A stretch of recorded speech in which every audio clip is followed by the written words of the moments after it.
Hey everybody, this is Chase, and in this episode we're going to be going into some skin techniques that I learned from this YouTube channel not too long ago.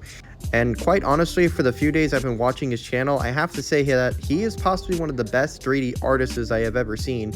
Not from his incredible detail or intensive action, but I do say that it has to be in the depth of how he talks about how he does it. In most other 3D printing channels, I really just can't fucking stand them. Like, if I had a nickel from how many times he barely told you how to do anything, or just painted the stand for the statue, or skipped all the fun parts on how to paint it and just showed you how he finished it.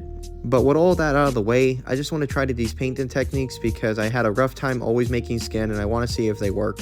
And if they don't work, just don't blame him. It's obviously me. I'm lacking in skill. So let's get on it. First thing we want to do is get our peach tone skin, and then we want to water it down with anything you have. We do this because if it's just all clumpy, it's going to get into those crevices like you see right there on Logan's beard. It's basically like a giant paint bucket onto the face, and you don't want that holding up, especially when you're using a hair dryer.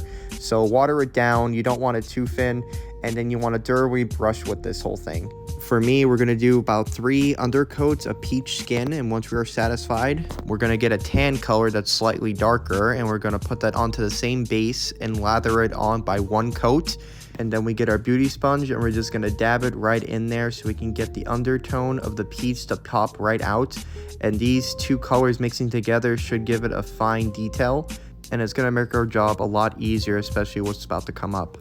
And for now, we're going to put a checkpoint, was what I like to call it, when we get our Mod Podge and lather it all in with clear coat. This is going to make everything a lot easier down the base, especially if you make any mistakes. But it's also going to allow us to keep this undertone no matter how many coats we put in.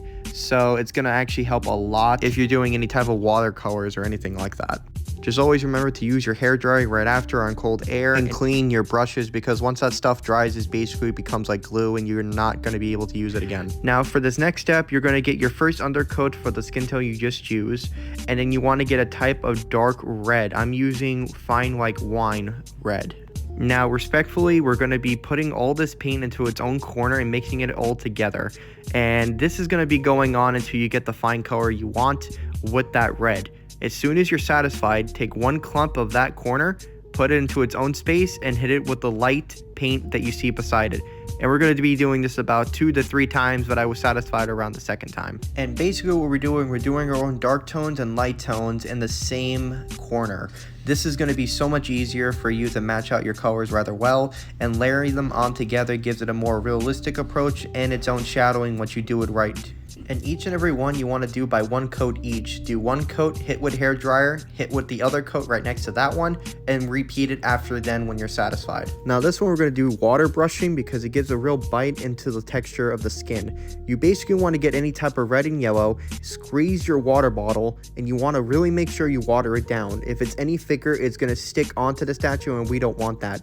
We just want to give it a good bite. To test this is always make a second head statue for testing, and if you see the water just hovering above the statue, that's how you know when you did it perfect. Now what you basically want to do is just rub it all over the statue until you make a good clump of what you're working with. Then get a beauty sponge or any type of sponge and dab it right into the skin. Make sure there is no puddles or any type of yellow showing out throughout the whole thing.